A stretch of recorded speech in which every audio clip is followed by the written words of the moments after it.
Moira katambal si Sam Concepcion sa music video ng San Ka Na. Alright! Bukod sa pagiging singer, bumida rin si Moira de la Torre na inirelease niyang official music video. Ito ay para sa latest single niyang San Ka Na, kung saan ang naging collab team ng dalaga ay ang fellow singer at childhood friends na si Sam Concepcion.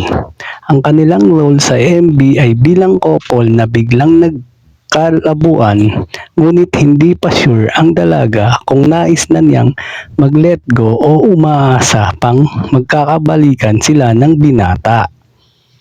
Ang music video ay ibinandera sa YouTube channel ni Moira noong February 15 at umaani na ito ng halos 250,000 views at mahigit 5,000 likes. My music video for San Ka Na is out now. I got to shoot this with a childhood friends in the place that holds most of my memories.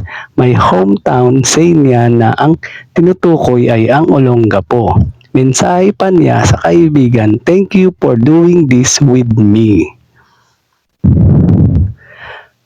Magugunitang naging usap-usapan si Moira at ang isa pang long-time friend at kuya na si Sam Melby matapos aminin ng huli na hindi na sila magkaibigan. Walang chinika ang aktor pero nabanggit niya sa isang interview na nag-fall out sila last year pa. It's an issue that a bit more sensitive. I think we're just not friends anymore.